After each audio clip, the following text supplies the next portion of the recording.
policies are you intending to bring to the ministry to encourage the young Kenyans to venture into agricultural activity as a form of employment and engagement in terms of to reduce the unemployment aspect in the country? Thank you.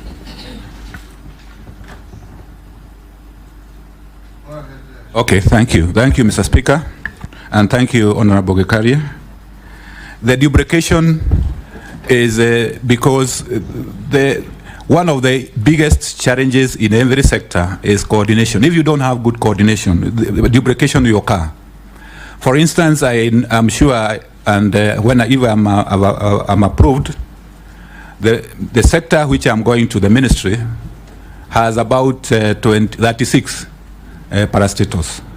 Very many of them doing various things, but are they coordinated? Are they tuned to the priorities of the sector? I think that is my challenge as the incoming CS, if I am approved, to make sure that they are tuned to what is the priorities of the sector. Because I think some of them are not, they are doing their mandate and they are semi-autonomous, but we need to work as a team, to work towards a certain goal.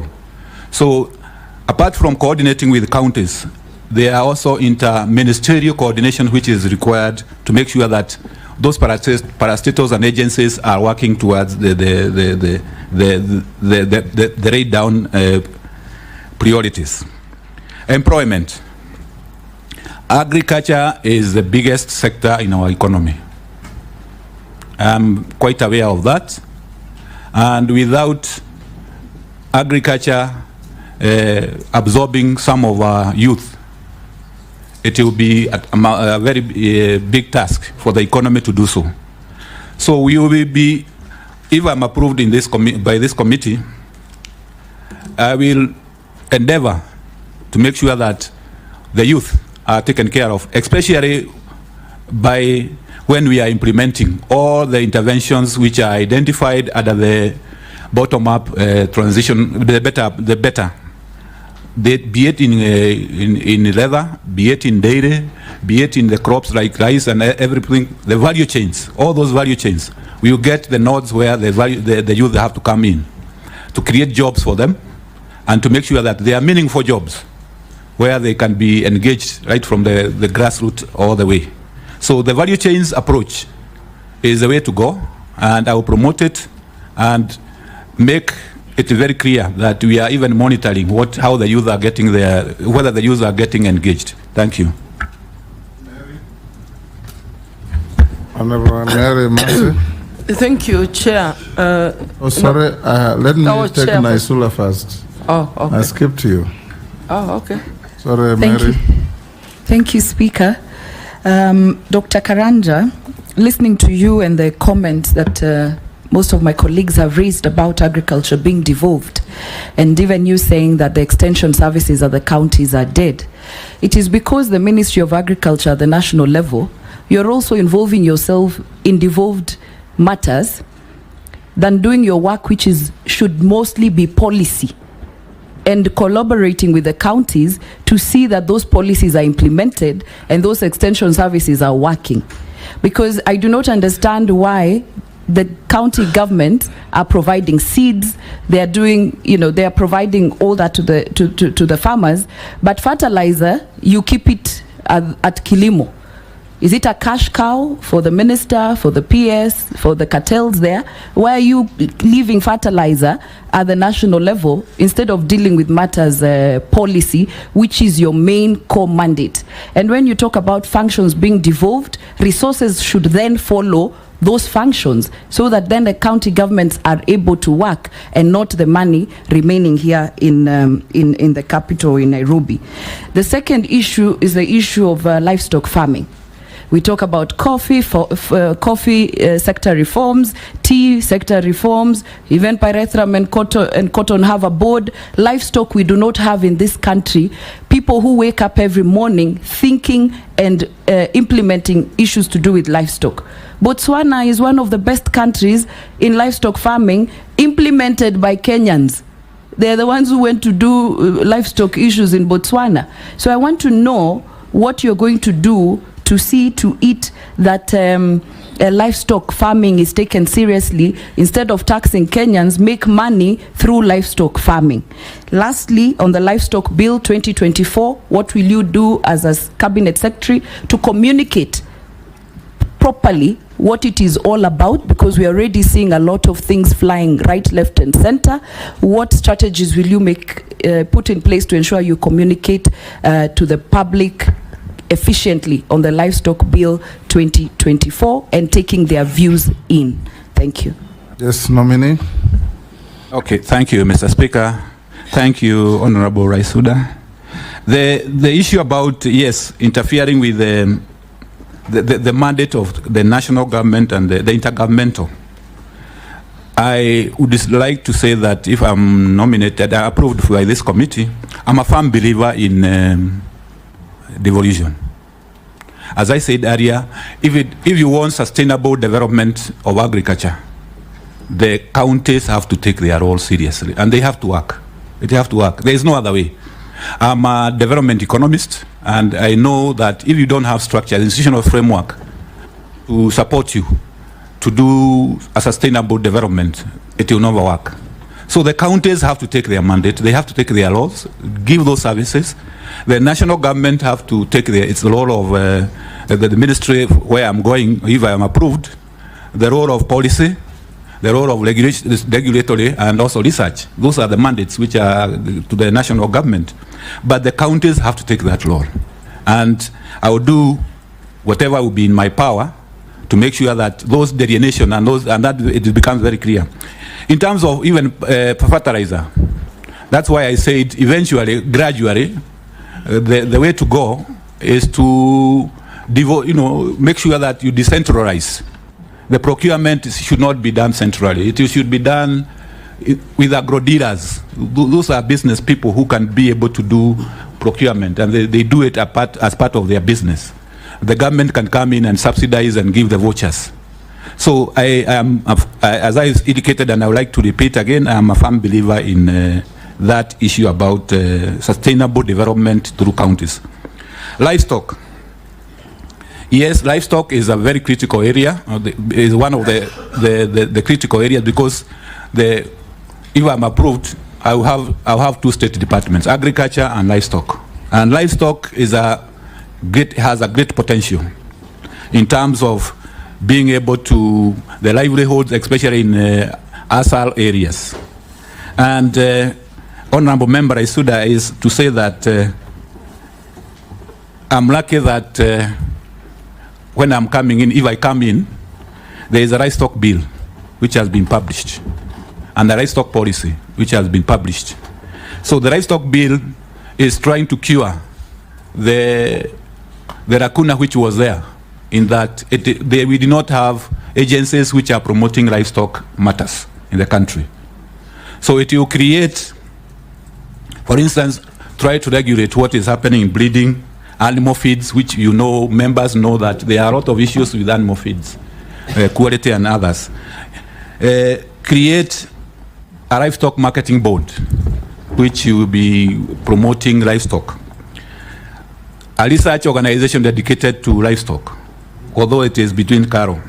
And institutes. I was surprised to learn that some of the institutes in livestock, like Haiti, which we know, don't have legal status. They are created by. So the livestock bill is trying to do that. And there are issues which are coming through, I know, misinformation, which you would be dealing with, so that when it comes for the necessary hearings and the public hearing, those issues are dealt with. So I think there's I will give it a lot of priority, the livestock bill, and so that by the time, maybe by next year, we will have some of these institutions in place. Thank you.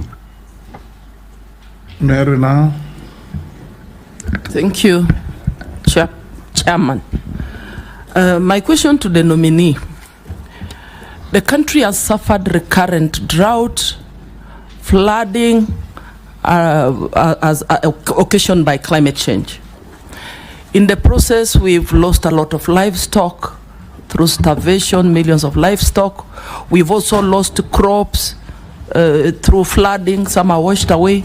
Even the crops that manage to survive do not perform well because of too much water. My question is, what mitigation measures can you put in place to reduce the loss of livestock during future droughts? What compensation measures or strategies would you be able to put in place? Because we know that we have livestock insurance, at least areas, livestock farmers can be compensated. What about crops, farmers that lose crops? What are your thoughts? Secondly, in the agricultural sector, we have so many youths who are trained, degrees in agriculture, even PhD in agriculture, extension officer, trained but jobless, so many of them. I don't know if you're aware of that. And we need to be deliberate in employment creation. If you are successful and you become the Minister of Agriculture, what deliberate measures are you going to put in place to ensure that you deliberately placing resources in programs that will create opportunities for these young people? Thank you. Daud. Thank you, Mr. Speaker, sir. To the nominee, he has mentioned he has been in the coffee sector in the task force. What I would want to put to him is the coffee sector is in turmoil. Prices and theft at the coffee factories are rampant. We need to probably develop new varieties and value addition for coffee. What would be your position on that? Secondly, the Kenya Kwanza government, I believe, they talked about guaranteed minimum returns. And I've seen you have worked with the Kilimo Biashara as well. What would be your take on guaranteed minimum returns for all our products? Lastly, there is a bill I'm co-sponsoring, the livestock theft bill, which is in Parliament. Apparently, the Ministry of Agriculture and Livestock has got what is coming up, but instead of them bringing it to Parliament, they say that has to stop before we bring ours. So if you do get confirmed, would you be willing even to be assisted by members of Parliament bringing bills and not stopping bills because the ministry is going to bring? When it is going to bring, we do not know. So those are the few things I would want you to answer. Go ahead, Dr. Karanja. Okay, thank you, Mr. Speaker. Honorable Mary, the issue about livestock and climate change. Climate change is a definite threat to agriculture and many other sectors, including energy and others. And it has to be dealt with. Measures have to be taken. And in particular, when you go to livestock, especially where it is practiced in the arid and semi-arid areas, that is where climate change is becoming a big issue due to the persistent droughts. And we have to invest in mitigation and adaptation measures in those areas. For instance, if you go to the northeast counties, Isiolo, Mwajiam, and others, you realize that over time, the pastoralists have started to realize that pasture conservation is one of the areas which they can invest in. They used to graze and then go. But through interventions, through various programs, you can now see hay being sold in those areas. So some of these mitigation measures are going to be there, especially to change their lifestyle, so that they adopt measures like pasture conservation. And if approved, I am going to promote programs which you do the adaptation and especially for livestock sector. For crops, It's also the same. We need measures which, varieties which are resistant or drought tolerant, varieties which are higher temperature, can withstand higher temperatures.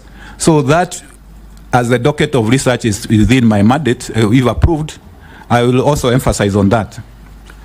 We have also to take, for instance, the Kenya Kwanza agenda of planting trees. That is one area where we need to emphasize, because trees, agroforestry and others, is one of the measures which we can be able to mitigate the effects of the climate change. Then in agriculture, I'll also be working closely, if I'm approved, with my counterparts in irrigation. Our agriculture is rain-fed. It is prone to the vagaries of the weather. So we need to invest where we can, with resources allowing. We need to invest in irrigation so that we emphasize, we expand the area of the irrigation. Small-scale irrigation programs, which can be able to support farmers so that they are not caught by this the issue about climate change. Then I think insurance. At the final end of the day, because this is a risk, we need to emphasize both crop and livestock insurance so that farmers are able to be compensated whenever there is an occurrence of that calamity which occurs. Issue about the youth. I indicated earlier that yes, I'm quite aware of this particular challenge of jobless youth in the country, in the rural areas and everywhere else.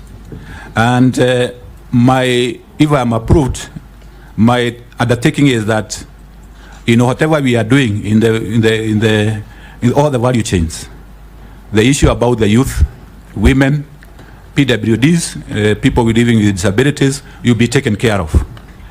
Not just taken care of, but we will go out of our way to make sure that and monitor clearly that we are taking care of the youth, the women, and people with disability.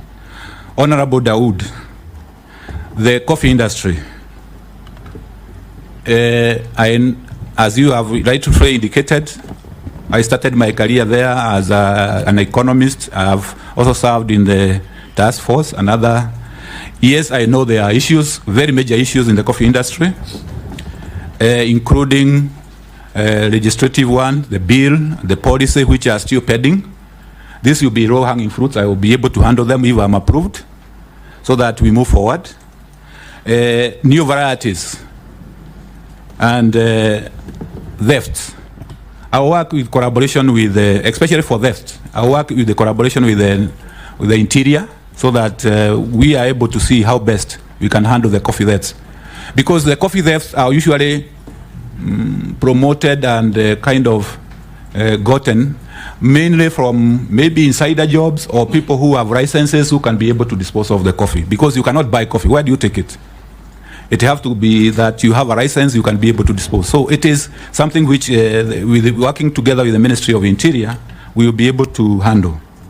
So I will approach it from the policy point of view, having the policy, and I'm also aware that there is a coffee bill which is before Parliament or Senate. I'm here to take the position very well. So I'll go ahead and do whatever it takes to make sure that that is done. Minimum guaranteed returns for farmers. This is the campaign and Kenya Kwanza in the plan. It needs to be looked into because it involves a lot of from an economic point of view, it involves a lot of resources. In terms of if you want to guarantee the coffee, tea, you want to guarantee maize, so this one I would say that if I am approved, I will set up the necessary structures to make sure that I get good professional advice on this particular issue and the best way to go forward. But I know it is very important to our farmers. It was in the plan, the Kenya Kwanza plan, so we have to move forward, but cautiously so that we are not, given our financial situation, that we don't overcommit. The livestock and the bills, I would like to handle it from where you, Honorable Daud, you said, if I'm approved as a cabinet secretary, working with the National Assembly and Senate and members of the honorable members, whenever a bill, you don't have to oppose a bill because it is coming from another quarter. If it is something which is good, it is bringing something of value on the table, the best approach will be you look and you consult and you do the consultation so that you agree on a common position. You improve on what you have. If it is a bill brought by a private member's motion, you see what is bringing on the table. If the ministry has something else to add, you add. So it is a collaborative effort. I would approach it that way. Ferdinand.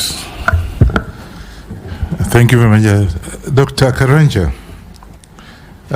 you have promised, and please go by that promise, that if you are actually approved by this House, then of course you're going to put some workable and various interventions in the system to be able to move forward as a sector, agricultural sector. One, I want to ask you, what are you going to do? We have failed. There are some projects you actually failed. Kalana Gulalu is one of them that this House or that of the Parliament actually put in a lot of efforts, but it is failed. I want you to tell me what you are going to do. Because you are saying the moment we approve you, you're going to get some of the things that have failed. Two, out here, and I think it's a common knowledge, there's a lot of land fragmentation mentioned. They're cutting land, reducing the workable land. Agricultural land is actually being subdivided. I'm afraid 20 years to come, maybe you and I won't be there. 20 years to come, there'll be no land for cultivation in this country. And I think I had a chance to go to some of the places like Denmark, where land is actually put aside.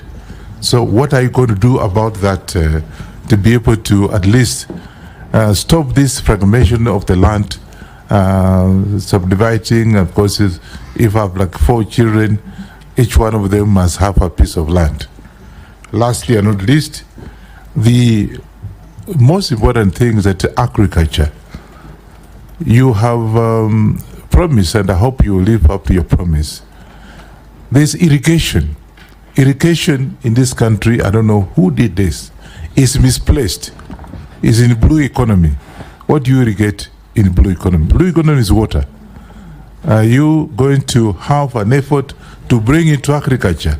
Because irrigation is actually supposed to be irrigating the products, crops, but not the blue economy.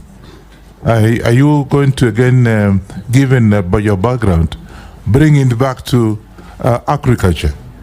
I think the others, insurance, you have talked about insurance. I don't want to repeat it, but I think the best you will do is that there's a lot of crop failures. Honorable Ferdinand, irrigation is not in blue economy. Blue economy. It's in water. Water, but water is a blue economy. No, they are different. But we want to bring it. There is a Minister of Mining, Blue Economy and Maritime. Yes. No, I think water, irrigation, and sanitation. Let's get Dr. to see your view, because irrigation was in agriculture. It was moved from agriculture. So that's what I'm saying. Grab it back. Yeah, I want it back. It has to come back, because what do you irrigate in water? No, of course he can, through him, he can bring a motion, whatever it is, if he is approved, to bring into agriculture, because what it is misplaced. Thank you. Murugara. Sorry. Thank you very much, Mr. Speaker. And Dr. Karanja, there is a lot of theory in agriculture, especially to encourage youngsters to study agriculture and economics, with such catchphrases like agriculture is the backbone of the economy of the country. that is in agriculture and in economics. It's the biggest employer and should be sustained, etc. When you look at the level of unemployment in the country today, why would it be at such high level if it were the greatest employer? It means the policies regarding agriculture vis-a-vis the young people we are educating do not match. Number two, it means the youngsters do not take agriculture to be any form of gainful employment. It's dirty, it doesn't have good income, and all that. What policies would you put in place to ensure that we have a mindset change to the youngsters to know that agriculture can actually be that employer which is income generating? And if we were to do this, then the next question is, we as a country presided over the killing of some of our best cash crops in the country away from coffee and tea, including cotton. Cotton was doing very well in arid and semi-arid areas. But we elected to have Mutembei coming in, as a result of which cotton almost got dissipated. Sunflower, another cash crop, which was doing very well in those areas. We watched as we brought in edible oil from other countries and the crop went down. What policies would you put in place to ensure that cotton, sunflower are revived as our cash crops, which would actually reverse the trend of importation of either very expensive clothes from Turkey, China and everywhere else, or the second-hand clothes which are flocking in from all over the world, and also edible oils that are coming from the Asian countries, while actually we can sustain that ourselves. And not lastly, we have the other food cash crops which we grow. The crops are food, but basically if you check their mode of production, they are cash crops. And I'll give you examples. One of them is gadam sorghum, which is supposed to be consumed by the brewers. It's also a food crop. Another one is the mang beans, the dengu in eastern Kenya. It's supposed to be a food crop, but it is produced as a cash crop by the farmers. The cartels we were talking about are now able to go around it, import those crops from the neighboring countries, as a result of which the prices become extremely miserable and to some extent throw away. What policies would you put in place to ensure that those crops are sustained in the country and their prices are improved so that farmers are encouraged to continually grow these crops for economic purposes? Finally, livestock. Livestock is supposed to be one of the most lucrative agricultural endeavors or enterprises we undertake, including export. But it surprises us that even the quotas we are given, leave alone Europe, which refuses to accept our beef on the basis that, as the Deputy Speaker put it, we use drugs to treat these animals, which drugs are banned in their countries. So when they do their tests, they say this meat does not qualify for our consumption. But the Asian countries are more than willing to accept our beef products. How come, as a country, we are not able to meet our quotas when actually we are capable of even overdoing it because of the areas that are arid and semi-arid? What policies would you put in place to ensure that livestock is also sustained along those lines? Yes, Dr. Karanja, that's quite a mouthful. Thank you, Mr. Can you Speaker. respond to all those very important issues from Yes. Ferdinand to Morugara?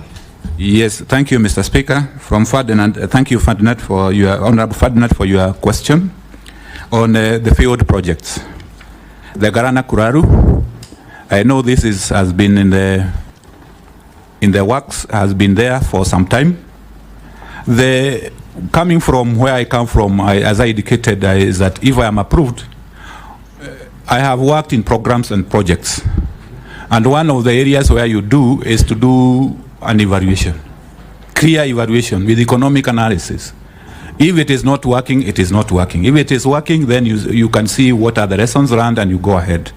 So I would, if I am approved, one of the areas which I would do without throwing away the baby with the bathwater is to do a carded evaluation of that program, of that project.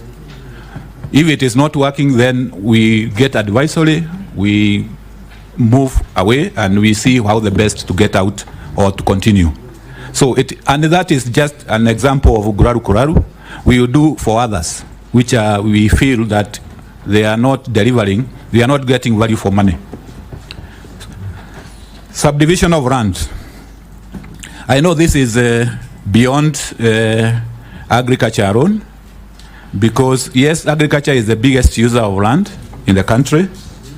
And what if I am approved, what I will do is I will engage the sector of land, because we are supposed to have a land use policy, clear land use policy, which delineates areas where you can do agriculture, areas where you can do housing, areas where you can do other things, so that we are able to delineate those areas.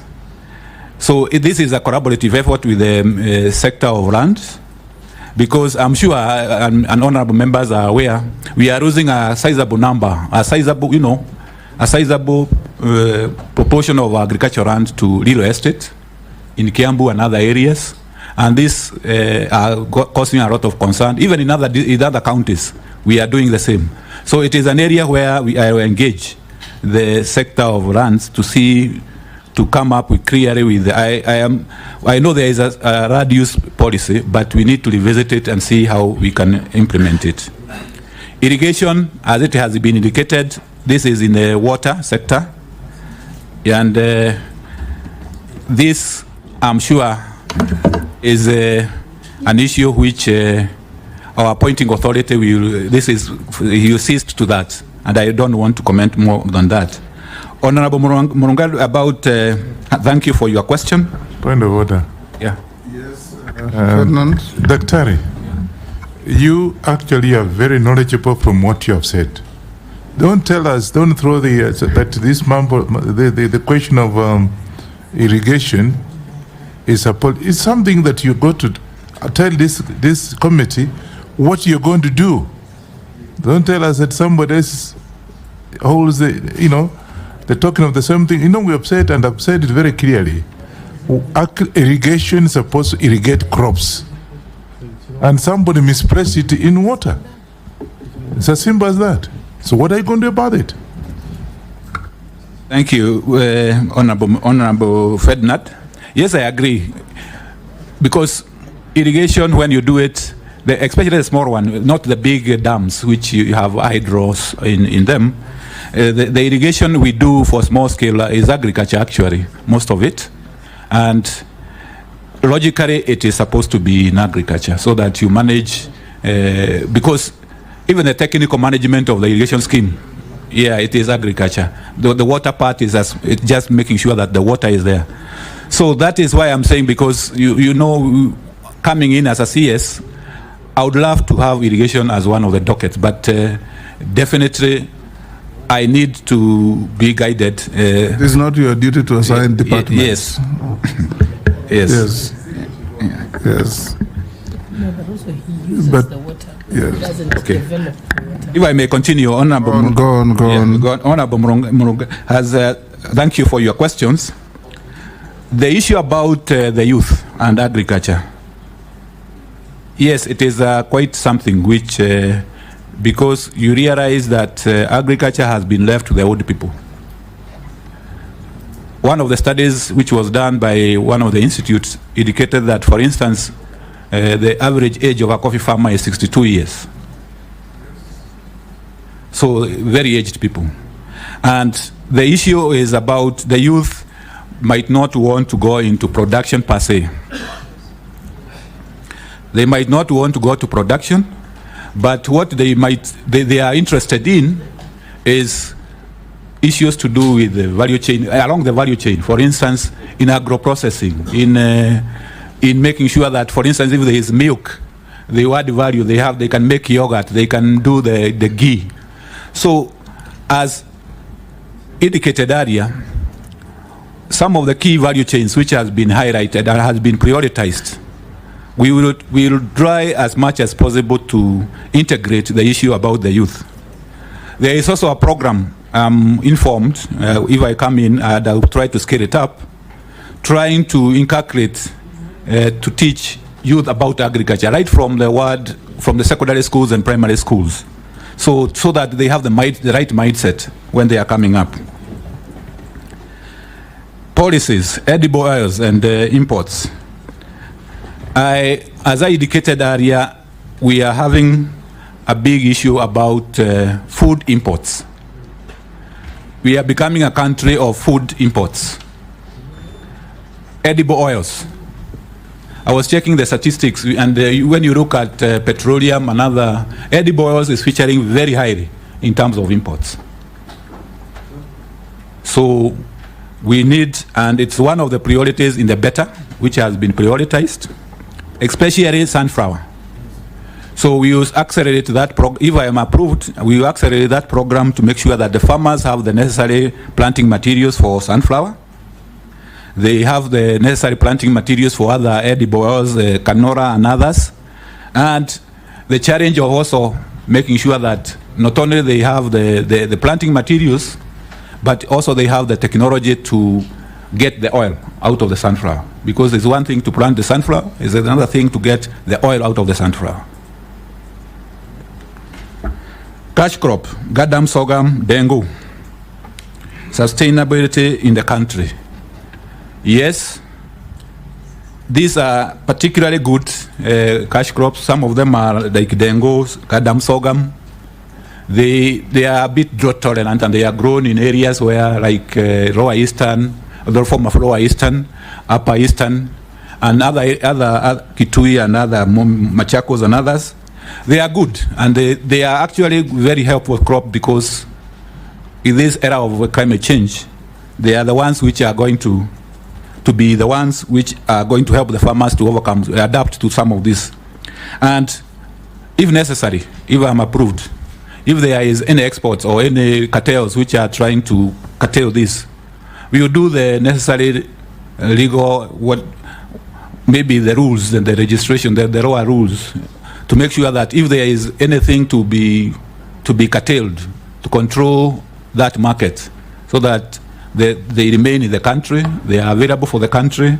Like I know gadam sorghum is used for brewing, so they should be able to get access to that and dengu, so that it's not exported. So I'll rely on the CS, the mandate I'm given, if I'm approved, by the various registration, like the crop lags, to make sure that this happens.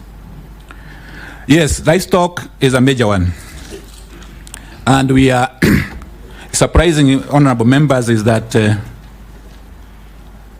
despite the potential, I am believed that we are not able to even meet the demand for non-stringent market in Middle East and other areas, even for sheep and goats. For cattle, they are saying our cattle are, sometimes the numbers are too small, the weight of the animals are too small. I'm given an example where a market was found in Indonesia. They wanted a various number of cattle, but when the technical team went to the field, they could hardly get 10% or 20% of that. Reason? They wanted a cattle of a certain weight, which we did not have. Our weight was maybe half what was required in the market. The same with sheep and goats. And I'm told that is a very lucrative market, especially for Middle East. So one of the areas we are, if I'm approved, is to look at our breeds. The Borana, the Sahaiwas, the bigger ones, so that we are able to distribute this to the farmers, so that they are able to have cattle and breeds which can go to that market. There is also the issue about feedlots, making sure that we have community feedlots where they can fatten those animals, they can make them go to the weight which is required. So such kind of interventions. And I'm happy to note that livestock and lead meat is one of the priority value chains according to the beta. So we'll be able to handle that. Thank you. Owen Bayer. Thank you very much, Honorable Speaker. Honorable Speaker, I would like to pose the following question to the nominee. I know he has taken time to explain something on edible oils, which is actually part of my question, and you allow me, it's not repetitive, but from another angle. Honorable Speaker, I would like to say that we spent around 160 billion on edible oils imports.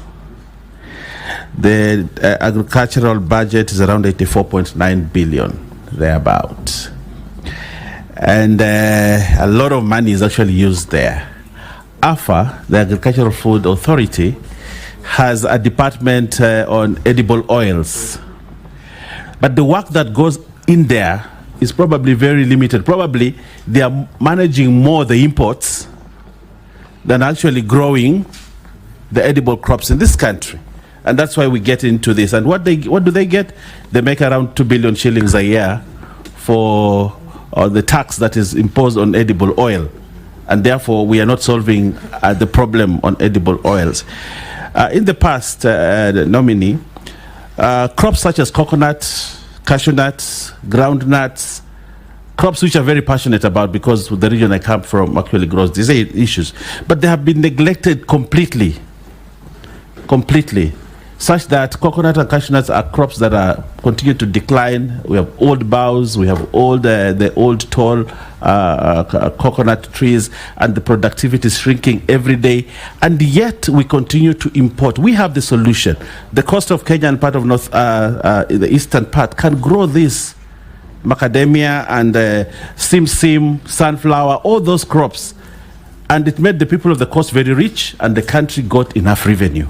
But they've been on the decline, and yet AFA, the department, the area of edible crops, is not doing much. Tell me, what kind of reforms will you bring to reduce the imports on edible oil, both legislative and policy, and also increase the production of cashew nuts and coconut so that we can cut down on the budget on oil crops? Secondly, Honorable Speaker, ADC is Agricultural Development Corporation, which is supposed to help the agriculture department. And one of the things that ADC did was to have enough land set aside. I had the question on now we are moving to settlement, and but ADC has swathes of land. But what has happened for many years, there has not been any protection on this. They've been divided, they've been given out. I know even the ADC in Malindi, they have a huge farm in Malindi, but now they're actually renting their own farm because people grabbed it. Now the land they own, they are actually paying rent on. In terms of policy and legislation, what are you going to do to protect ADC and actually spur the productivity of ADC to ensure that as a country we still anchor ourselves in agriculture, and from agriculture to manufacturing and to jobs? I thank you. Robert. Thank you, Mr. Speaker. The nominee has come out as very brave because there's one answer he gave. I was very impressed when you said that you're willing to even advise in correcting the mess in state departments in the ministry. When you said that you feel that irrigation is misplaced and you will fight for it, that means you're a brave man. Now, I want to just point out two things. One which was raised by Honorable Naisula on the issue of Botswana, which actually exports 95% of its beef products to countries like Norway and the United Arab Emirates. And what she said is what I want to confirm, that actually they have a Botswana Meat Commission which was borrowed heavily and fashioned after Kenya Meat Commission. But years later, while theirs is thriving, Kenya's KMC is actually now in the hands of the military. So I don't know, what would you do? Because as a brave person, you must be able to make very serious and tough decisions to bring back that livestock sector to what it should be. Now, secondly, the other issue is the issue of corruption in the ministry. From NCPB and those state departments within the ministry, there's a lot of there's rampant corruption. In fact, I will tell you that at one time, just recently, Kenyans were treated to a circus of the sale of funny product in the name of fertilizer, and the parliament was actually seized of the matter and tried to handle it. Now, there's a gentleman who was my neighbor. This is a real story. And he had a piece of land, 5 acres. He was actually selling it. We were trying to get a buyer for him. Then he got appointed to the Kenya Sugar Board. Within a few months, he now started buying off all the neighbors and stopped selling his land. There is a lot of money that gets lost in our state departments, especially the agricultural one. Now, I've seen that you are worth 214 million. You are going into this sector. All those cartels are there, and they are willing to make you a billionaire with the next 3 years. Are you going to be able to resist, Bwana Nominee? Thank you, Chair. Yes, Dr. Karanja. Yeah, thank you, Mr. Speaker. Will they make you a billionaire, or you are a billionaire already? Thank you, Mr. Speaker. Thank you, Honorable Owen Bayer, for your question about this issue about edible oils. Yes, this is a classical case of we need to do import substitution. We cannot continue spending our good money importing things we can do in this country. As I indicated earlier, the edible oils is one of the key priorities in BETA, and if approved, I have no other alternative but to work day and night to make sure that we reduce the import bill, especially on edible oils, be it on sunflower, coconut, and cashew nuts. I know especially in the coastal zone, these are very good crops, which has been there, naturally growing there. What may be needed is to review the value chains. Their value chains, make sure that farmers are getting the necessary technologies and inputs, and also the machinery and technology to get the oil and others. Because edible oils also has another offshoot. Because, for instance, if you do sunflower, you do canola, when you squeeze the oil, what remains is what is used in animal feeds. And this is what we are importing. So it has it will help us in those areas that we get the oil, and also we support, especially our animal feeds industry. So it is quite a good industry where we need to work on. And if approved, I work day and night, I can assure you, to make sure that we reduce this import bill. It has been there. I know even in Western Kenya there is also the issue about palm oil, which is coming up, where we can get the varieties to plant there. So it's something which is an open potential. Mr. Chairman. Yes, just a quick supplementary, because I hear what the nominee is saying, especially in terms of edible oils and the value chain around the production and growth and production of edible oils. And I'm just wondering, because the nominee lives in this country and he knows what has happened to the finance bill of this year. Part of the proposals that were in the finance bill sought to do exactly what you are saying, to protect the local industry in terms of local farmers who are growing sunflower, canola, and the other inputs for edible oils. And we sought to increase excise and import duty on imported edible oils so that we protect these local farmers and grow our own local industry for the production of edible oils, to do exactly what you are saying. Now, my question is, considering that Kenyans have told us they do not want us to increase import duty or excise duty on imported products, what other measures would you take to, or what non-tariff interventions would you have to ensure that we protect these local farmers, grow our own local industries, and at the same time do what Kenyans are asking us, not to increase access on the imported products?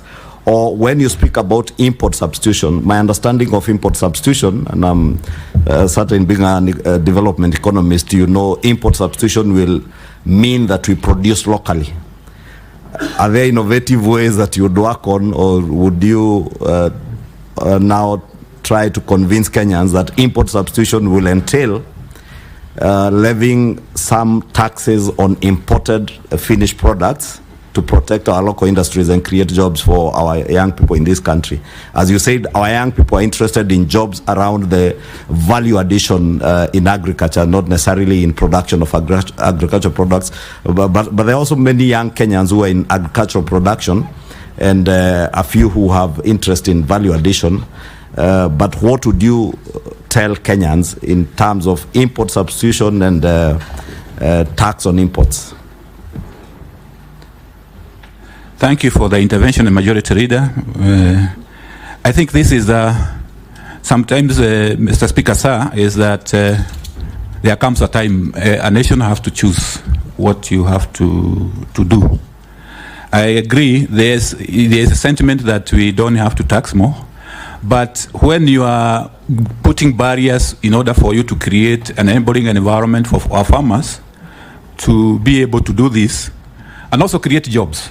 Because if we edible oils, as I have said, you get apart from production, you get to have technology to mill these edible oils, get the oil, purify the oil.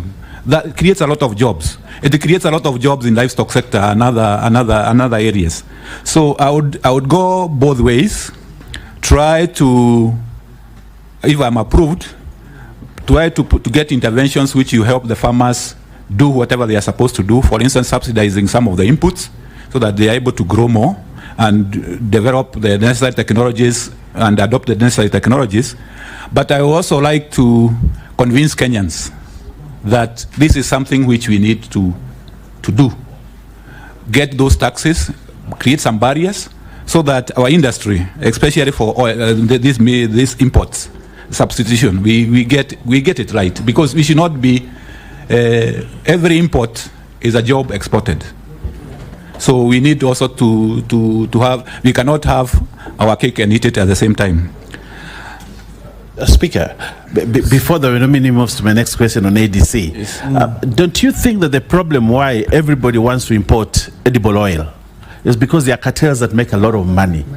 That, you know, if you create an enabling environment to generate edible oil locally, you're actually killing other people's businesses. Companies, you know, we used to have a lot, the Shah companies that used to do a lot of manufacturing of edible oil in the country. We have a company in Mombasa.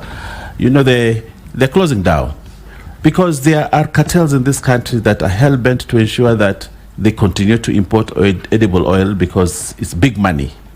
Okay, so how are you going to, I know you've come out very strong.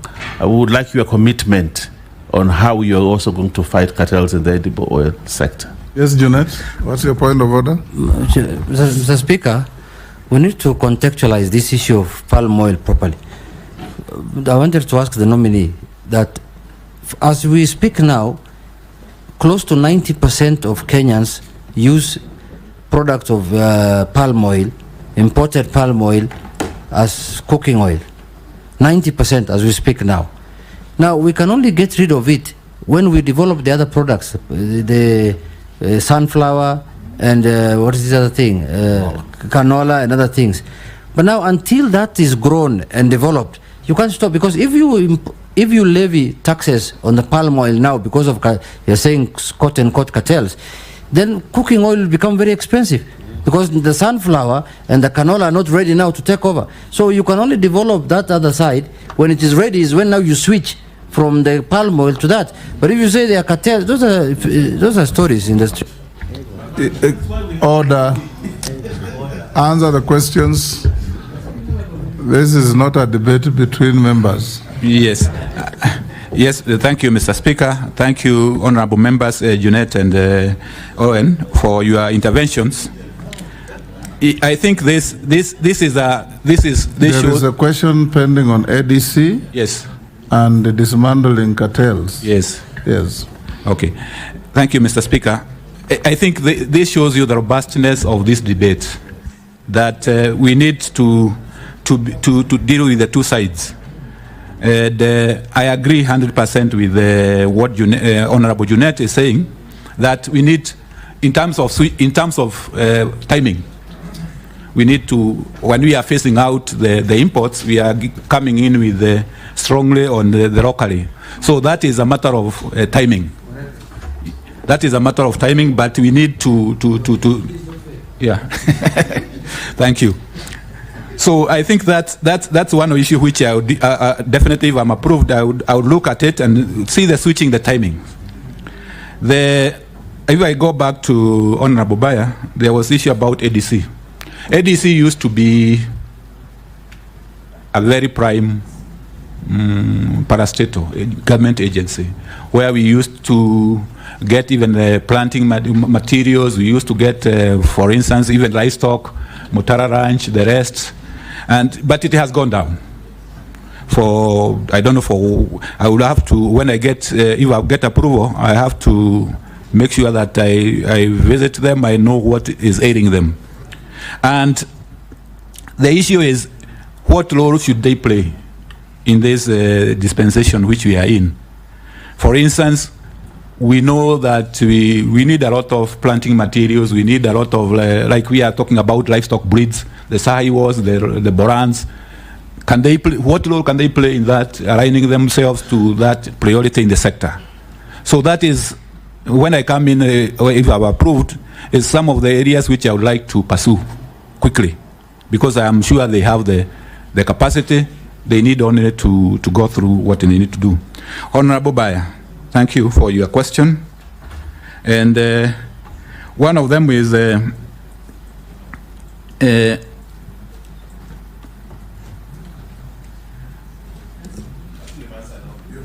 oh yeah, most of them I'm answered. Yes. Whether I can resist, whether they will be able to make me a billionaire. I come, Mr. Speaker and honorable members, I come from a point of one of my clear areas which I am saying is non-negotiable, is that is issues to do with accountability and being able to stand for what is public good. And I think that, to me, will be uncompromised. I will pray to God that I will not vacate that principle. Yeah, because I need divine intervention. I know it's not easy. You should start with your will to resist before God helps you. Yes. I'm wondering, because he's saying he's going to pray. Are you going to pray so that you are not a billionaire? Because the question was, are you going to resist those cartels? You will pray to God to give him courage to resist. Yeah, Mr. Yes, Mule. Yeah. Yes. Thank you very much, Mr. Speaker. Dr. Karanja, I have no doubt in my mind you know exactly what entails in the entire agriculture and livestock sector. And as members of parliament, we are here to hear you and your suitability. And I know we are live to the entire public, and quite a number of Kenyans are watching. And I want to get a feedback after this from the mamamboga, the tea farmer, the coffee farmer, the sugar farmer, whereby you tell them on their face on the actual policies you are going to do. And I'll give you two scenarios. The first scenario is that we have a crisis at the tea sector, whereby 32 billion shillings worth of tea is unsold at the Mombasa auction, whereby it will enter and hamper the payouts to the farmers at the tea sector. As we speak, the mamamboga at the market right now, who expect to get tomatoes from the local farmers and come and resell to make little money, the entire market as we speak today, Korokosho, Kibera, Kamukunji, any market, is flooded with tomatoes. It's flooded with skumawiki. It's flooded with onions. It's flooded with cabbage from within the country and our neighbors. How will you handle the imports from our local neighbors to safeguard our local farmers who have gone a serious challenge to produce, and a mama mboga who is waiting for the same produce at Korogosho market, yet a truck has come from a neighboring country, I don't want to name any, and has already delivered the same produce, reducing the price of tomatoes from 3,000 as we speak this morning. This is a reality. 3,500 per crate to 700 shillings. The farmer is losing because he can't get his input on the produce, and the mama mboga cannot get an extra coin as expected. The coffee industry, the farmers at this right time, most of them are picking up coffee, taking them to the factories. They are not very sure. They have spent substantial amount of money to produce that coffee. They are not very sure of the market of their coffee if they are selling it. As a cabinet secretary for nominee for agriculture, if, and I use the word if carefully, approved, what will you tell that Kenyan? Don't tell us. We have seen your CV. Mama Boga has not seen your CV. We know your expertise from the document. Tell the real Kenyan down at the grassroots, what will you do as a minister for agriculture to protect them and add chain value for their produce and give them a hope? Thank you. Russell, just filter the, that was a long speech with one question. So, yes. Thank you very much, Honorable Speaker. Dr. Karanja, if you will be approved, you will run the largest ministry in government. That contributes almost 25-26% to the Kenyan GDP. That is how important that ministry is. Agriculture has a lot of distortion around the world. In America, they say 20% of the population feeds the other 80%. While in Kenya, they say that 20% is the land that is actually productive, while 80% is not useless, but a land that is there.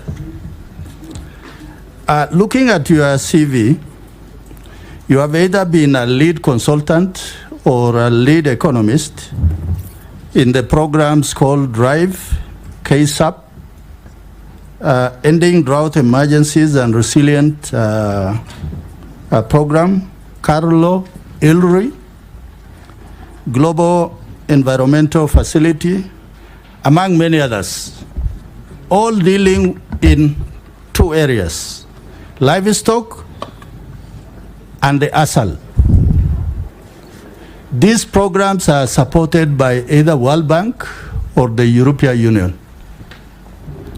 But on the reverse, when you look at, have those regions really benefited? Tell us one program that is successful to say that, yes, it has succeeded. Honorable colleagues have talked about irrigation. Year in, year out, for now, two governments, we are talking about Galana Kulalu. And yet, Mwea irrigation, Moroni, all those were done almost before independence or just around independence. My question to you, one, is Kenya really throwing away good money by engaging with World Bank and European Union, where when they give us 10 shillings, we are told you only give 3 shillings because that is a matching fund, that we actually throwing away good money, yet it can do other things. Secondly, the issue of livestock. For those of us who come from the pastoralist communities, it is our main economy. But the problem in agriculture, even you, as you tried to explain, you kept on talking about dairy. But the cattle that we keep, or the camels, they're actually not dairy, it's beef. And for beef production, if you don't talk about breeding, traceability, disease control, then there is no market. Those from outside will never buy from you. That is why they will tell you that if a heifer is not 350 kilograms, then they cannot buy. So for that reason, my second question is, if you are confirmed, just tell us what is it that you can do in livestock? Because livestock, in 25% of agriculture, livestock actually contributes almost 9%. And that is not a mean figure. Finally, when you were nominated, there were people who said, that one is ours. We live in Kenya where there are 42 different communities, many nationalities, but one nation. Are you going to serve all Kenyans, irrespective of where they come from? Thank you, Honorable Speaker. Yes, Dr. Thank you, Mr. Speaker, sir, and thank you, honorable members. Honorable Mure, the issue about the crisis in the sector. If I'm approved, I want to guarantee you that and the mama boga, the tea farmer, for instance, the issue about this piling up of tea in Mombasa. I will be the next brain to Mombasa to see what is happening and to do, if I have the powers within the law, I will do it the next day. Because there is no need of having tea piling up when farmers are expecting the tea to be sold. So I can guarantee that if I'm approved, some of these crises needs only to be handled. You go there and handle them as because it doesn't make any economic sense for you to have tea, which is piling up 32 billion. Farmers are expecting money. So that will be handled. Tomatoes, flooding from the East African community. This is an East African community issue. There might be issues to do with tariffs and what we need to do. We intergovernmental, interministerial with our colleagues in the East African community docket to see what we can do, because sometimes you don't want also to escalate with our neighbors. It doesn't. So I also look at that, and I can assure you that Mama Boga, that we need to do. Yes, we also need to look at ourselves. Why is tomatoes from our neighboring countries coming at a cheaper cost? Address what I would call the root cause of the problem. Is it our inputs which are high? Is it our methods is it our varieties which are not good? Because I'm not sure our neighboring countries are subsidizing their tomatoes. So there must be something they are doing, we are not doing.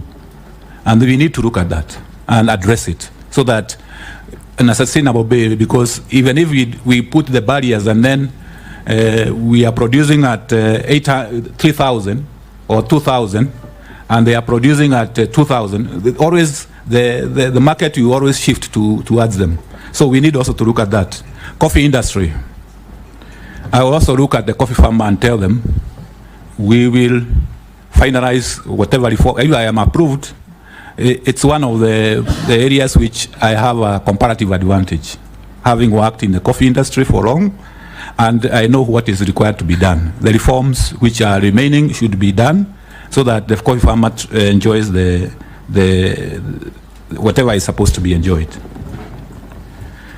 Then, Honorable Lasso, on the issue about interventions by our development partners and what they have been able to do.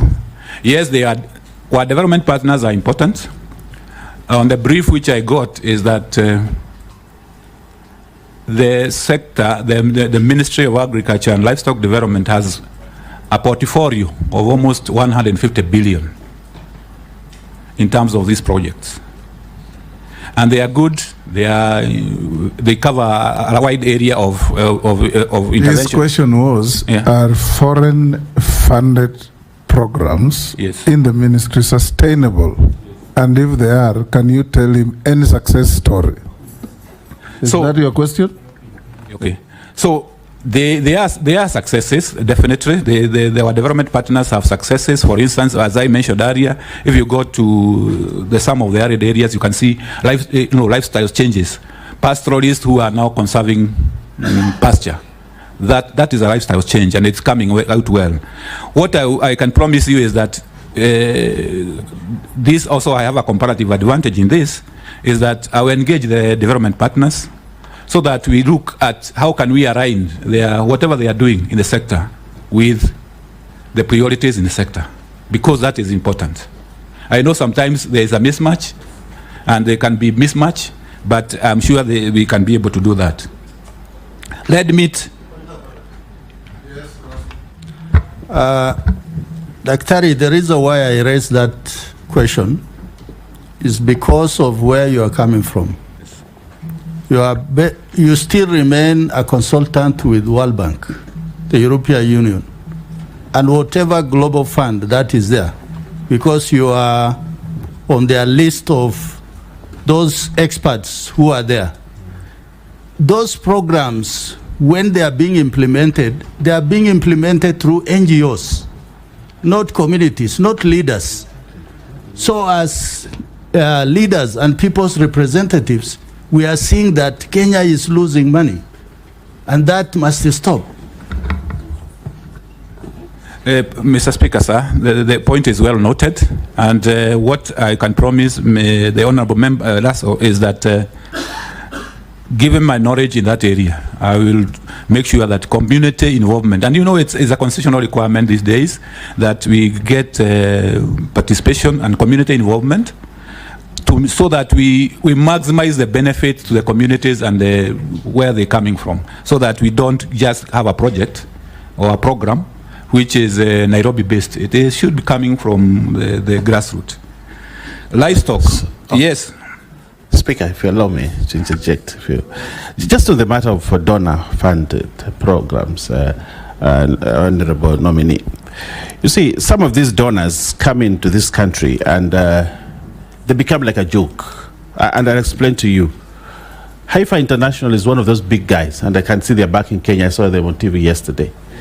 But Haifa International, so they tell you, you take people for training 3 weeks. My mother actually went for training for Haifa, 3 weeks, and they're being trained every day. They leave everything else productively. They go and train. Then at the end of that training, they give them one goat, a goat, one, whose value. No, but they also do goat. It's just called Haifa, but they also goat. So they give them only one goat, and they continue to train them. A goat which is valued around 4,000 shillings, but they spend so much money that would have been more productive, but they end up with only one goat, and they're told you have to wait for it to give birth so that you give it to the neighbor. Then if that one gives birth, then it gives it to the neighbor, and they think that it's creating wealth. We need to stop to be a subsistent country. You only want people to subsist through donor funding instead of growing wealth. I don't know how you're going to bring this concept that we need to grow wealth in agriculture instead of agriculture for subsistence. Thank you. Point of order, Mr. Speaker. Honorable Speaker, I'm seeking your direction because a number of us have not gotten a chance to interrogate the nominee, but I can see a lot of interjection from the previous question. We are almost getting to you. Yes, but I just wanted the bad manners to stop because we also... Yes. Yeah, let it come. Order, Chair. Wait, I'm on the point of order, sir. I'm on a point of order. Let it become at the tail end after everybody has had an opportunity. But a correction, Bad an manners intervention is not bad manners. parliamentary. Can you withdraw that? And parliamentary. Withdraw and apologize. Yes, those who have had a go, resist the temptation to intervene so that others can also have an opportunity. Yes, Daktari? Yes, thank you. So far, so good. Yeah, so far, so good. Thank you, Mr. Speaker. I think the point made by honorable members about the donors, that's why I said we need to realign with our priorities. That's the point. If we are talking about value chains, why should we be talking about other things? So I think that is, and if I am approved, is one of the areas which we will engage our development partners so that we align with our priorities, the government priorities and community priorities, so that we move forward. Livestock, beef. Honorable Raso talked about livestock and lead meat. Yes, this is a very important. If I have created the impression that it is not, that I have not taken care of it, it is not intentional, because red meat is actually one of the priority areas, and we have to deal with the issues which are making us not maximize, as I was saying, for instance, the weight, the breeds, disease control, so that this sector can be able to grow and be able to even actually export the animals and the meat. Serve all Kenyans. I want to say, Mr. Speaker, sir, and honorable members, I'm a Kenyan and I will serve all Kenyans. I don't have to be beholden by any maybe where I come from. I will serve all Kenyans. Agriculture is widespread. It comes from the coast to the shores of Lake Victoria, western, eastern. Anywhere you go, it's agriculture and livestock development. So I have to serve all Kenyans. Sharia. Thank you, Mr. Speaker. I just want to do a follow-up on this issue of the donor funded and the World Bank. But mine is coming from a different angle, and most of these projects that are done through the World Bank, they normally tend to collapse at the end of the program and often add the debt burden to our country. How are you going to ensure that these World Bank donor-funded programs and projects and address the fundamental development issues in the country to ensure value for citizens who have to repay or carry the debt burden of the nation? Question number two. Pastoralism, as you said, is a key economic activity in ASEL, areas covering about 80% of Kenya and supporting a third of the population, and holds 70% of the national livestock, faces significant challenges. How do you plan to address, or what measures would you put in place to improve productivity in this sector if approved? I thank you, Honorable Speaker. Let's take Honorable Mishimbogo. Thank you, Honorable Chairman. Honorable Chairman, the talk of the day is about fake fertilizer, but you are forgetting that we also had fake sugar, or rather poisonous sugar. I remember during the last regime, there was the scandal on poisonous sugar, whereby a large consignment of sugar found its way into Kenya and in several godowns. Our question is, what is the safety of Kenyans in terms of consuming poisonous food products such as sugar? And Honorable Chairman, I know these people are cartels, and they're the same cartels who are sabotaging revival of sugar industry. So when you are confirmed to this docket, how are you going to deal with the sugar cartel? Because this sugar cartel is big, and these people, they have what we call godfathers. They are protected with godfathers. And that is why today the sugar industry is not doing very well the way it's supposed to do. We need to do some intervention on that, and let Kenyans hear what you are going to do. My second question, Honorable Chairman, it is about how do we improve in terms of agriculture. I'm looking at the challenges, and one of the challenges is about land. But today, we have vast land in northern, eastern, or rather, ASAL areas. I'm wondering why, for many years, over 50 years from independence, that up to today, we have not done intervention in terms of having new agricultural technologies. We can maybe borrow from countries like Israel, where a bigger part of it is desert, and yet today is a big exporter of fresh produce. What intervention or what measures do you have in place to ensure, as a way forward, we are going to utilize the vast land in northeastern or rather ASAL areas so that we are food sufficient in this country? This narrative of saying each and every time that we need to be food sufficient, and yet there are no intervention done. Today, in the same areas, we can have flood, and there's a lot of water. But do we harvest that water? In Tana River today, we have floods. In Budalangi, we have flood. But again, we'll have drought. So how are we balancing that to ensure that we are food sufficient in this country? I thank you, Honorable Chairman. Mukami. Thank you, Chair. Our nominee, my question is regarding new KCC. We have a serious issues in new KCC because the government has been pumping billions of money, and yet the company is not able to sustain itself. If you compare new KCC with Wakulima Dairy in Nyeri or Githunguri Dairy, they are able to pay their farmers within a month. But new KCC, the farmers normally get their payment after 120 days.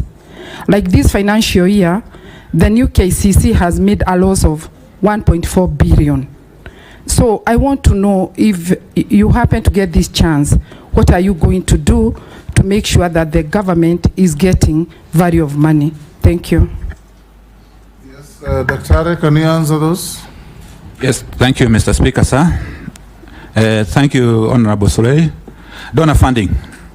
I think the big issue here is about sustainability, because when they come, the donor, the World Bank, and other donors come and they do a project, then they leave, then you are left with no sustainability. And one of the reasons why there is no sustainability is because how can you ensure sustainability? If you ask, I'll do that. I will say that one is to have institutions and empowerment of institutions, like especially the communities. For instance, you do a water project, an irrigation project. If you don't empower the community to take care of that irrigation project, it will collapse.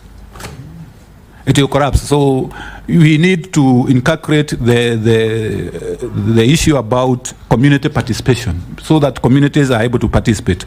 Counties are the custodians of communities, especially down there. But most of the time you find a project which comes and the county is not quite engaged. So if I get the nomination, is to ensure that all programs which are coming and being designed, they have sustainability becomes a key plank of them. How do they sustain whatever they are doing? Be it because one of the sustainability is to ensure that whatever you are doing can be economically viable, that you can continue as a, but the others is to the communities, is through counties. Make sure that the counties and the communities have the capacity to take care of what has been invested on. Livestock productivity, I'm sure we have talked about this in terms of making sure that the breeds are there. Disease control is well taken care of. And when I talk about livestock here, I'm talking about both sides, the dairy side and the red meat, especially in the ASALs. So that, and I talked about even the feed rots, so that you intervene and make sure that we have the right weights for export. Honorable Missy, fake fertilizer, sugar, cartel. when you look at the sugar industry, it has been, we have a deficit of sugar, and that's why the problem starts. We have a big deficit of sugar, ranging, depending on the production, ranging from 300 to 500 metric tons. And this is a lot of sugar, which have to be imported through the COMESA and other safeguards which are there. So the cartels, we always thrive when our production is not meeting our demand. So one of the measures to actually talk about the sugar industry is what do you need to do in order for you to improve on production. You close the gap so that you are able to manage the quantities which are coming into the country. And definitely there will always be some kind of imports. The issue is about how do you allocate these importation quotas. And the best method is always to be an open method. I know that is maybe challenging in one way or the other, but I'll try as much as possible, if I get approved, to have a competitive method of allocating this, so that the cartels, even if one of the ways of dealing with the cartels is opening the information, transparency. Yes, so that you get that. Vast runs in. Yes, it is there, especially in ASALs. 70%, almost 70% of our land is in ASALs. Vast land. It is used. Some of it is used in livestock and other engagements. But the major measure here is, what are you doing to make the land more productive? And that is why I was talking about working with irrigation, working with introducing the right technologies so that they are able to do. Getting technologies and also getting examples from other countries like Israel. So I would if I get approved, definitely this is a resource which I would like to look into, the vast land in ASAL and how it can be done, especially on red meat. Honorable Mukami, New KCC.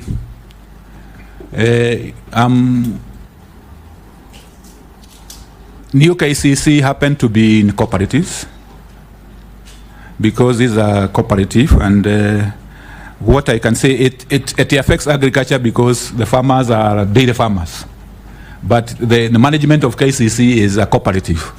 So what I can say is that I engage, and very severely on that, with my counterpart in cooperatives to look at ways of making sure those issues, management issues, are sorted out, especially farmer payments, because you cannot have payments which are delayed for 6 months, while others are getting, like Wakulima and Kivongoli and others are paying on time. So this is one of the interministerial collaboration which I have to seek if I get approved. Thank you, Mr. Speaker. Mr. Speaker, virtually all members of parliament represent farmers, and even those who represent urban areas, somehow their constituency interact with farmers in one way or another.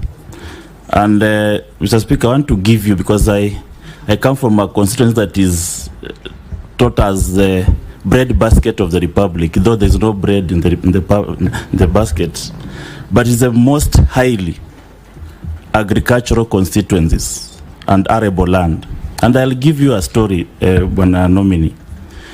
One of the large-scale farmers, the few are left, because of land fragmentation that has taken place. But the few who are left in Kitale, I interacted with a farmer who did maize for a long time. He left, started doing sugarcane. He left, started doing sunflower. He left and went to avocado. Now I asked him, can I start supplying mushroom, because that's where you are going next? He said, no, I want you to help me do gated communities in a rural area. It's basically people are running away from agriculture.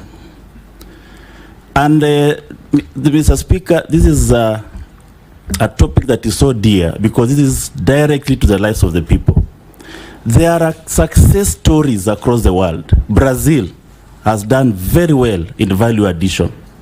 India, Indonesia, This product called Indomie that is all over the country. Indomie is an Indonesian product, and it's from agricultural, products. Do you have a success story that you are going to use to revitalize this ministry? Because it cannot just be stories around. Can you say this has happened here, and this is how I want to interlink with our country? And then lastly, Speaker, and I hate to repeat, but allow me to repeat on this issue of cartels, because where cartels in agriculture has been misunderstood to mean that there are people you walk in the Ministry of Agriculture and they start firing them. No, it is a convoluted system. In fact, you may find the cartels in agriculture, they're not even Kenyans. There are billionaires of this world. Now, if you just say, I'm walking in to fight cartels, to me, Mr. Speaker, looks like a movie. It's not an adequate enough to convince Kenyans that anything is going to happen. I'll give you an example of our collapsed sugarcane.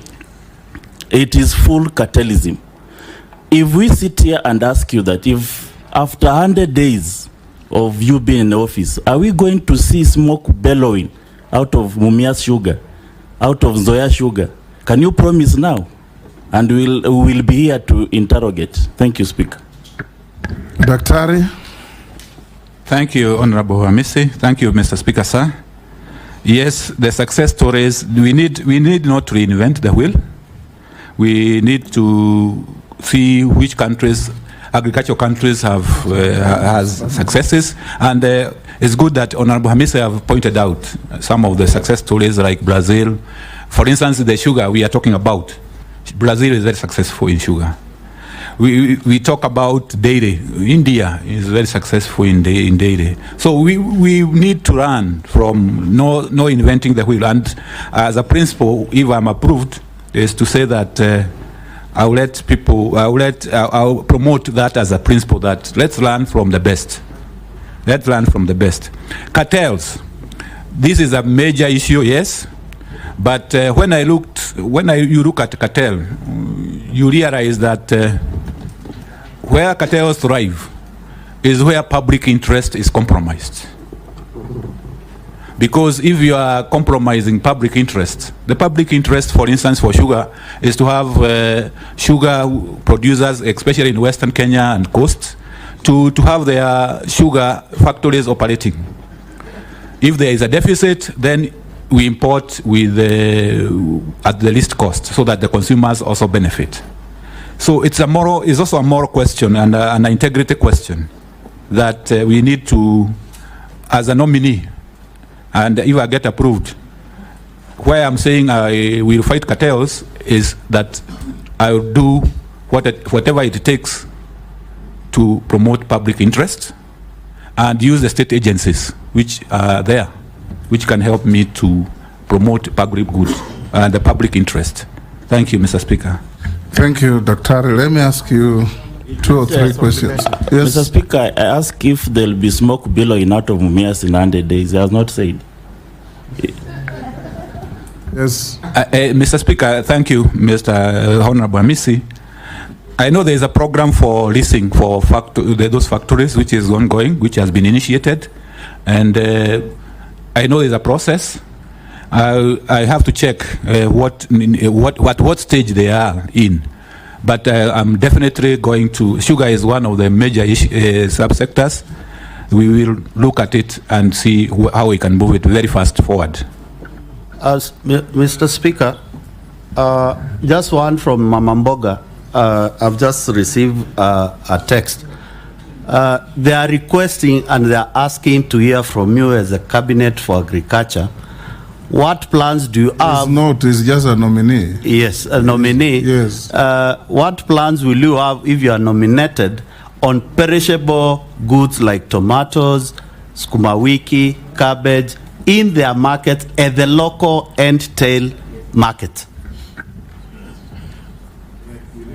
Yes, Murugara. Just let's combine this. Thank you, Mr. Speaker. Let's combine this with the great people of Meru and Embu. The crop they have the cash crop called Mira. We've not spoken about this. Mira has a lot of issues because in our statute books, it's a lawful crop, and we can't take that away from them. In the neighboring countries like Tanzania, they say it isn't a lawful crop and therefore you can't export it there. Recently, some counties in the country started saying, sorry, they don't welcome it there. It's not a crop, it's other things which they possibly were imagining. And at the end of the day, there is a bit of uncertainty regarding the crop Mira in the country.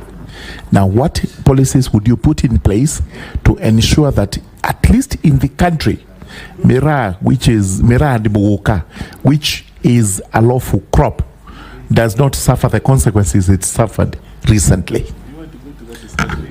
I am asking the nominee, not you. Speaker, maybe just to supplement what the Honorable Mula is asking,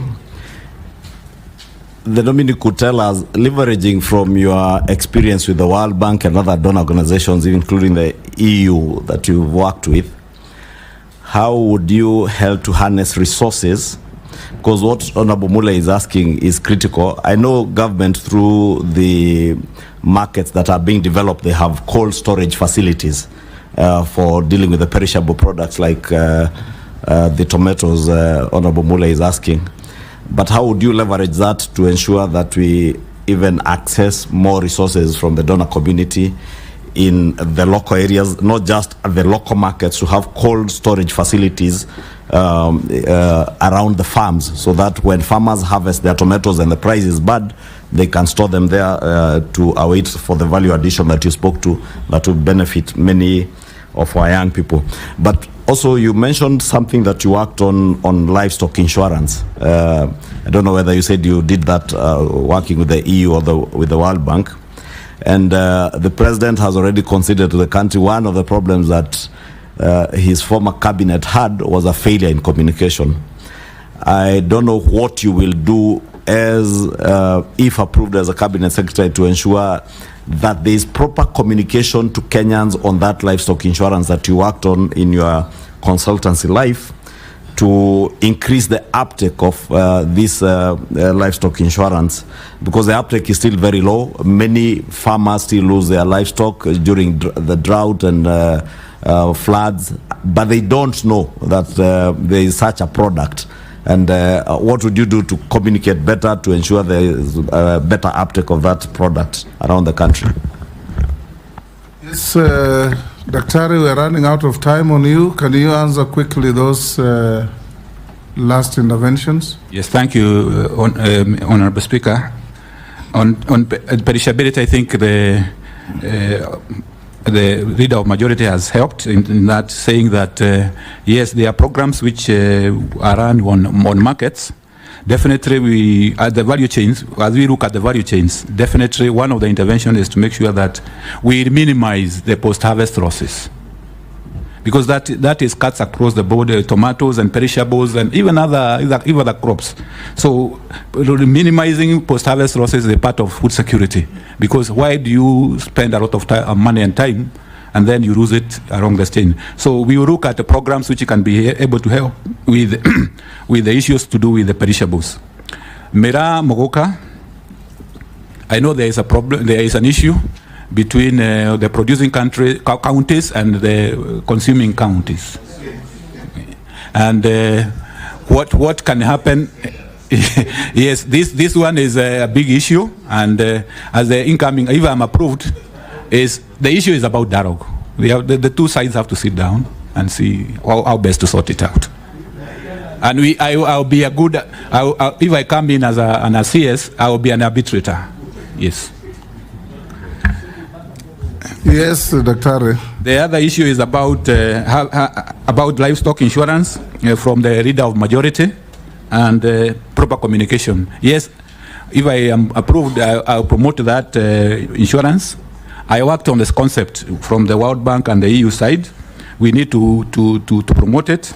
But generally, Mr. Speaker, sir, I would also like to say that there are many things which are happening in the ministry and the docket, but communication has not been good.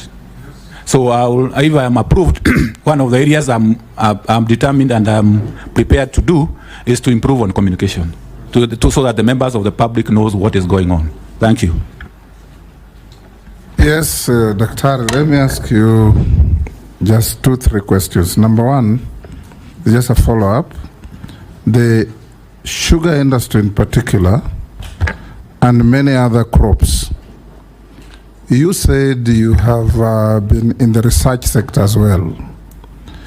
If you look around the country, research in our food and crop production is virtually dead. The sugar research, dead. Rice, coffee is limping, name it.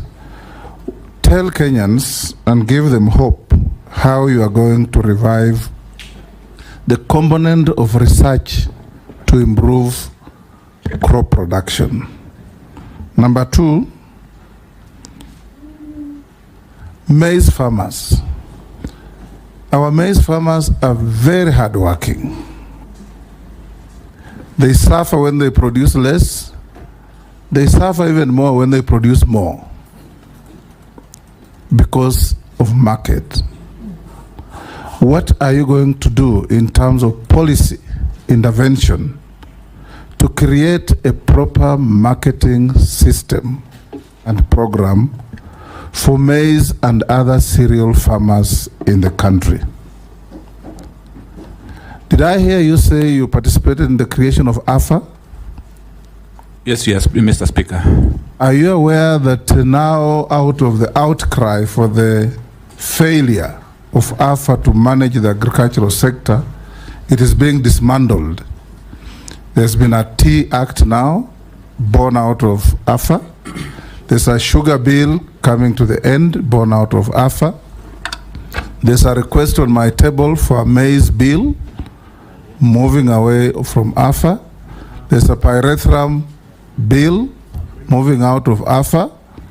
And all this dismantling of AFA, does it point to your error of judgment in your previous engagement, that you as a consultant advised and participated in amalgamating all agricultural activities into one humongous act that didn't work and is now crumbling? Thank you, Mr. Speaker. On research, I think, let me say on the onset that this is research is a mandate of the national government, and I agree 100% with you. It has not been well in research. When you look at Caro, you look at coffee, you look at all the other sectors. And mainly, we have the capacity in terms of human resources. We have the infrastructure. Mainly, it is the issue about financing. And coming in, if I am approved as a cabinet secretary and coming from research, I will put my best foot forward, especially on the exchequer side, so that we convince the National Treasury that agriculture research is very vital. If you don't have research, you don't have technologies. You don't have, so that we can get more resources going towards research, both in all the crops. Secondly, is the issue about farmers' participation in research. If you look at coffee, tea, they used to have a foundation where I used to work. Farmers were very happy. They used to contribute very gracefully, but that has ended. So we have, as if I am approved and I come back as a cabinet secretary, I have to look at how can we involve the farmers better in terms of management of research and their role in financing. Maize farmers. Yes, the maize farmers, the issue about marketing system. We know the major player here is the National Cereals and Produce Board and the millers who participate in marketing of maize. So it's an area where the government has intervened in terms of giving the inputs, so the supply increases. But when it comes to mopping up, it has become a problem. Because one of the areas which the challenge there, Honorable Speaker and members, is that when you try to push the prices up, the consumers are losing. So there's a dilemma there. So it's an area which is dicey, and it requires careful consideration, and I'll give it my due attention. In terms of AFA, The original principle was okay, in that you try to, just like we have in energy, we have an energy regulatory authority. We wanted the same, and if you go to other countries, and honorable members have pointed out that in other countries we need to copy what is working. If you go to India, if you go to Brazil, they have one authority controlling a lot of agriculture activities. What is, and I'm convinced is, one of the issues which came through is the way it was amalgamated, it was the way it was structured, and the way it came out, in that we were not able to give due attention to all the commodities as they were supposed to be. The original idea was okay.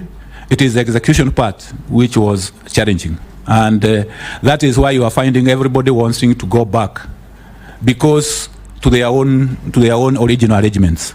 Because in principle, honorable members, Mr. Speaker and honorable members, you would agree with me, it is more efficient to have one organization where you can have common services. But the feeling of the various stakeholders in various commodities is that they why do you think it didn't work? And what are you going to do about it?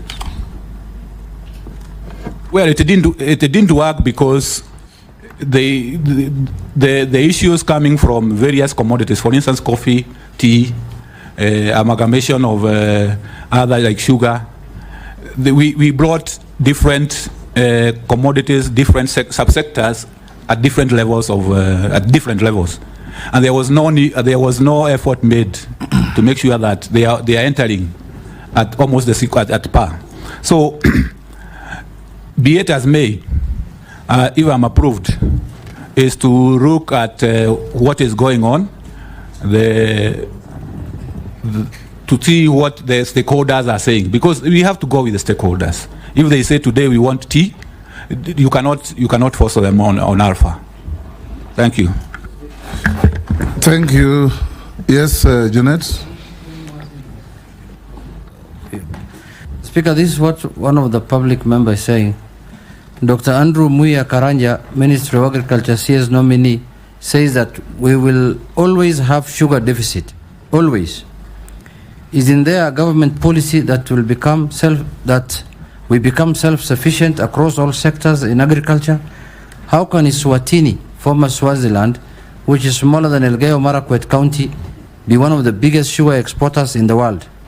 Asian countries like Vietnam never had coffee, yet it's now one of the biggest coffee exporters in the world. Thailand took palm trees from Nigeria and is now one of the biggest palm tree producers in the world. Problem of Kenya is total absence of initiative to change the status quo. Why then be a Minister of Agriculture if you believe that you will always be importers of sugar? And the rest I don't want to say. Then he told you, how can he actually say we will always be sugar importers? Nyanza province alone can produce more sugar than Eswatini or Sudan. There are many others, Dr. is one asking, I'm a vet, the most neglected arm of agriculture is veterinary services. What are you going to do? And many others. Sure, let me ask. Yes, Mukami? Yeah, there's another one. We have a weakness in the sale of coffee at NC, which allows the buyers to offer prices below the reserve price to force a negotiation with co-farmers outside the trading floor for 24 hours. These are practiced every auction day. What are you going to do about it? You can respond to those. Thank you, Mr. Speaker, sir. Honorable Jeanette is to say, if I implied that we always have a deficit, that is not my intention. I was saying maybe for now, the situation we are in now is we have a deficit. But going forward, definitely, we will put measures to improve on productivity, the reforms in the sugar sector, which are undertaken, so that we become self-sufficient. I'm sure we can be able to get self-sufficiency. So if it was construed like that, then that is not what I meant. The issue about the coffee, the cartels, and the colluding in prices. You already said you'll dismantle them. Yeah, I'll dismantle them. Yes. And improve on the veterinary. The veterinary, yes, it is a. I know I was briefed that Mr. Speaker, sir, that they are registered at many legal instruments. So we are going to, if I am approved, we are going to work with them to see that because they are very critical. Veterinary services is very critical, especially on the livestock side. Thank you. And if in case we approve your nomination, don't be limited or curtailed by the boundary between the county governments and the national government, because you have a duty on formulating policy that helps this ministry, all its departments across the country, both at the national level and the county levels. I'll ask you a few minor questions, but none the less important. Dr. Karanja, have you ever been adversely mentioned in any integrity-related report? No, Mr. Speaker, sir. There is a man, Onyango, who has written saying your conduct and integrity as a nominee is not good because you have faced one or multiple allegations of unethical behavior and participation in corrupt and illegal activities. Is it true? Not he has true. provided no evidence, but that's what he says. That is not true, Mr. Speaker, sir, because Yes. I have never participated in that kind of activity. Do you hold any leadership position in any political party? No, Mr. Speaker, sir. Within Kenya? No, Mr. Speaker, sir. What is your net worth? My net worth is 214 million shillings. Yes, made out of? Made up of my residence, my family residences. We have apartments. I have vehicles. We have plots and land. I have deposits in a bank account. Okay. Yesterday, we had 5 candidates. We asked them many questions, ending with this minor question on their net worth. But the media only picked the net worth and forgot everything else. We want the media to be fair to both the candidates for appointment and the committee, because we are not here to evaluate the wealth of candidates. We are evaluating their suitability to hold public office to which they are nominated. Yes. Yes. On just one thing, Honorable Chair. The last time when I was in the energy sector, Kenyan came up with a policy. They wanted to start doing production of ammonia in Naivasha, which is a very big byproduct for production of fertilizer.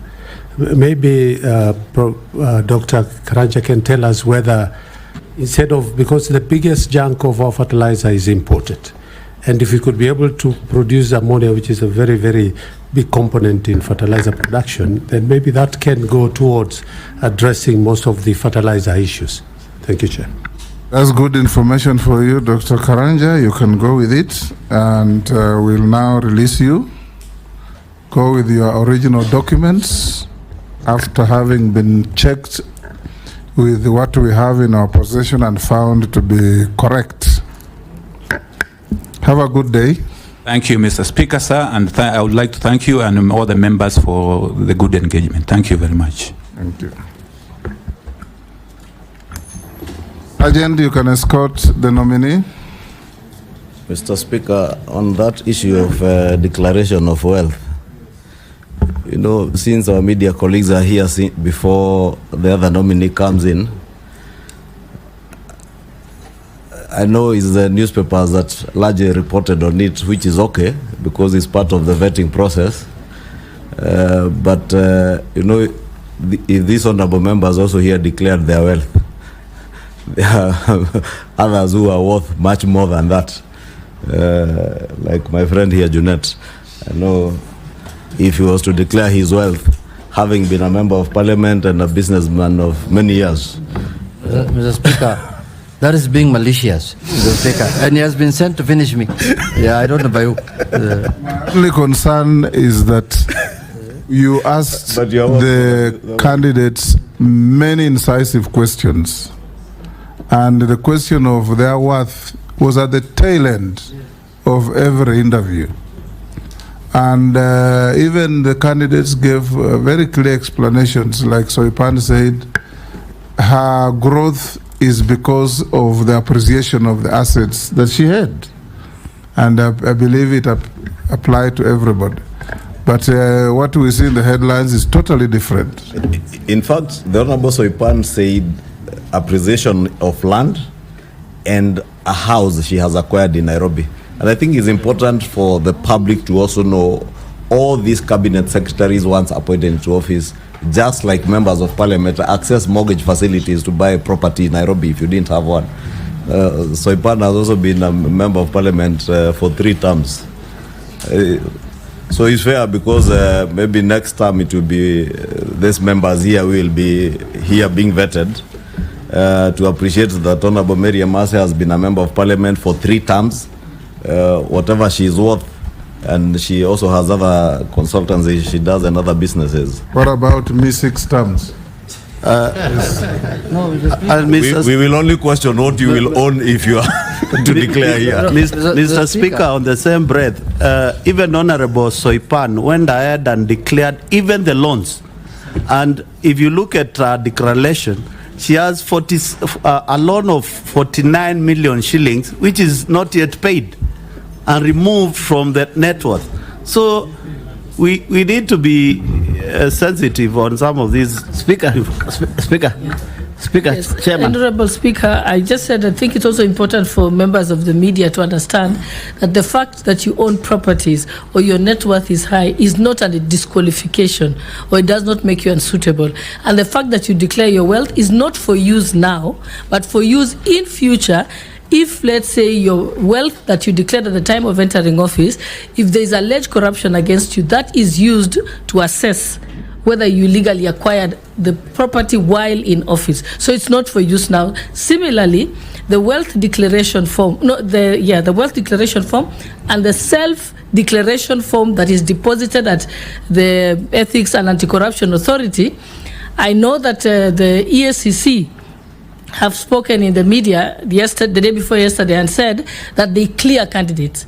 EACC has no authority whatsoever in law to clear anyone. They can only investigate you for corruption. So the self-declaration form is for custody by EACC for future investigation should they be necessary. Similarly, the wealth declaration form that public servants leave with their employees is for use only at the time that you're being investigated and they have received a court order asking for the wealth declaration form. So it's important that the media get the facts right. Thank you. Mr. Speaker, let me explain this. Mr. Speaker, there is no harm in somebody being rich. And there is no harm, it is not a crime in somebody being poor. But what I think people expect is just a proper explanation on how, when you declare this is my wealth, what is the source, what is it? The question that has come up is, let's say you have worked for 30 years and you made a wealth of 400 million. And you have worked for 2 years and you have made a wealth of 150 million. So that's the comparison that they are looking at. If you explain how you made that 150, there is no harm, Mr. Speaker. Richness is not a crime, as you say. I agree with you. And poor is dangerous. Mr. Speaker. Thank you, Mr. Speaker. You know, this is not even new. When we did the vetting last time, all headlines talked about the billions and the hundreds of millions that the nominees were worth. So I think it's something that maybe the media feels can sell. And because of freedom of media, we can allow them to report the way they see it. Curtailing their freedom at all. Mr. Speaker, I'm aware that Ishungwa is worth 5 billion as of now. Why are you understating him? Honorable Speaker, I was wondering why he's understating him. Why are you understating him? Can we break for 10 minutes?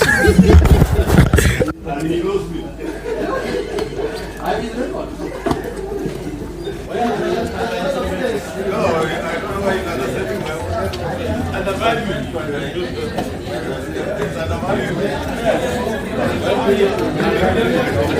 you.